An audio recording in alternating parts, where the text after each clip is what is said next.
What up, African family? It's Home Team here, and welcome back to my series, A Closer Look.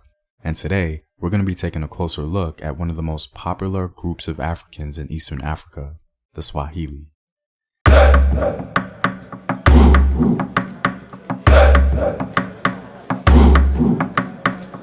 As always, if you guys want access to sources, courses, exclusive videos, or if you simply want to support the Home Team, you can do so on patreon.com. The link is in the description box below. The Swahili people are a group of African people along the eastern African coast that share a culture and a language.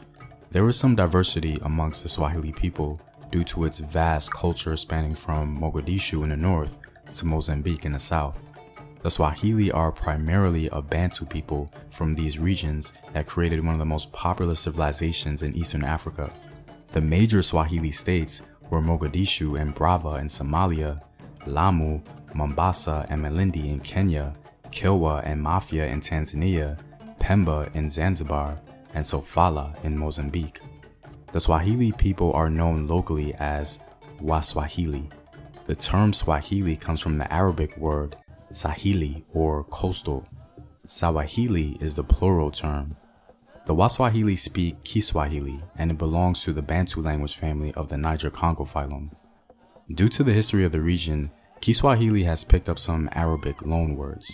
The main dialects of Kiswahili are Kiunguja, Kimvita, and Kaamu. Now, Waswahili history can be very confusing, and it can be difficult to understand all the pieces of their history because of the large territory in which the people and culture thrive. It can also be difficult due to the hijacking of foreigners. So in order to make this easier to understand, we're going to be focusing our attention on the history of the Waswahili in Mombasa, Kenya. But every now and then, we'll speak on the Kilwa and Zanzibar Waswahili. I wanted to give you guys more of a foundation before I confuse you with various local histories, as a history is slightly different depending on the region. The Waswahili of Mombasa, both traditionally and at the present day, are divided into the Thanashara Taifa, or the 12 tribes. Some also identify themselves as Shirazi, claiming Persian descent. Whatever their origin, the Thanashara Taifa speak a distinct dialect of Waswahili, Kimvita, which is the dominant form of the language from Malindi in the north to Gazi in the south. It's actually a funny story how Mombasa got its name. Local Waswahili elders emphasize that Mombasa is not the real name of the city, but simply a name invented by Europeans. One account presents Mombasa as a nonsensical word, the result of a classic moment of intercultural misunderstanding. When the British first arrived at the edge of the city, they asked a passing local man, "What is the name of this place?" He then responded in his local tongue, Guryama, saying, "What are you saying?" which to the British sounded something like Mombasa. According to Taifa accounts, the original name of the city was Mvita, which means place of war. Out of all the oral traditions of the Waswahili, the tradition of a queen who mothered the population who would later be known as the 12 tribes of the Waswahili is of great interest. Her name was Mwana Mkisi. Queen Mwana Mkisi was the founder of the Kongowea, which was the first urban civilization of Mvita. The term Kongowea or Kongowea, according to some scholars, has a close link to the Congo Empire of the Isi-Congo people. Later, a man named Shehe Mvita established the very first permanent stone mosque on Mvita Island. Shehe Mvita is remembered as a Muslim of great learning, and so is connected more directly with the present ideals of Waswahili culture. Though Arab travelers first mentioned the land of the Sawahil in the 13th century, communities living on the coast and islands of Eastern Africa did not begin identifying as Waswahili until the 19th century.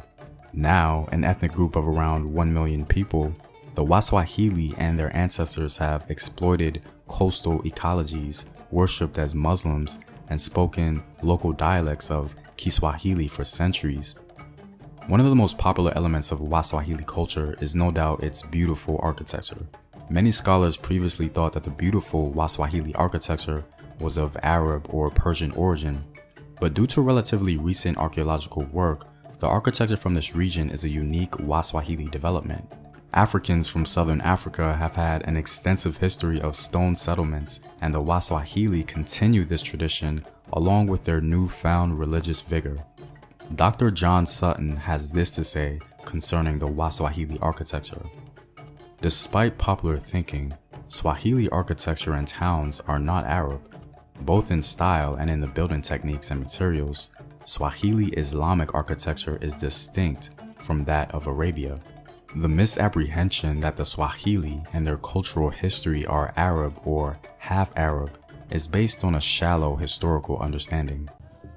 Ibn Battuta visited the city of Kilwa in Tanzania and made note of the Swahili city. Kilwa is one of the most beautiful and well-constructed cities in the world.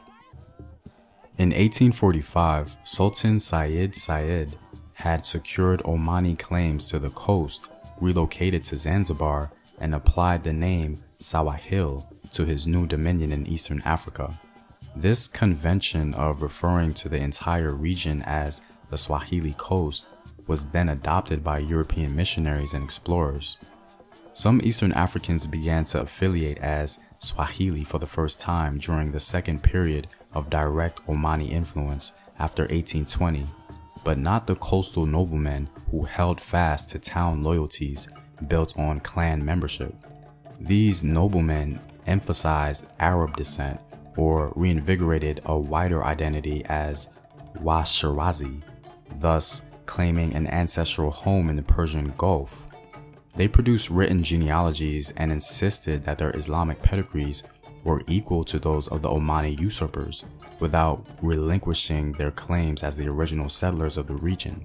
When recent Arab immigrants rejected the descent claims of local Shirazi, the latter attempted to increase their respectability by distancing themselves from the farmers, artisans, and fishermen who constituted most of coastal society. Though most of these commoners were themselves born on the coast, elite residents disparaged them as Washenzi. This term marked commoners as the presumed descendants of slaves taken from Southeast Africa or immigrants from nearby hinterlands. Some slaves, particularly those born at the coast, rejected the insulting stereotype in favor of the name Waswahili to indicate that they had abandoned the customs of their homelands. To secure positions in town, negotiate with patrons for wages, or otherwise increase their autonomy and agency. Some people in the hinterland also became Waswahili, not to escape the indignity of slavery, but to express their affinity with coastal society and strengthen relationships with their commercial partners. By the turn of the 20th century, most laborers in coastal towns had become Waswahili.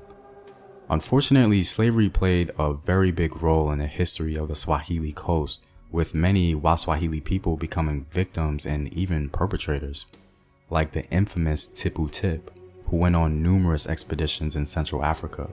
He encountered people like the Luba people of Congo and enslaved hundreds, if not thousands of them. In fact, it was through his efforts that the kingdom of Luba began to fall. Even though many Waswahili simply took on the title of Waswahili, many still became enslaved. These people enslaved along the coast were popularly known as the Zanj. The term Zanj and Swahili increasingly became interconnected and almost inseparable. Ibn Battuta proves this point when he speaks about the Swahili and the Zanj. I embarked at Magdasha for the Swahili country with the object of visiting the town of Kulwa in the land of the Zanj. It's interesting to note this interconnection because one of the biggest semi-successful slave rebellions in human history was the Zanj Rebellion. It's very possible that many Waswahili people participated in this uprising. Well, I'm all out, guys. If you like these videos and want more, you can support the home team on patreon.com. The link is in the description box below. Know thyself. Remember your ancestors. Peace.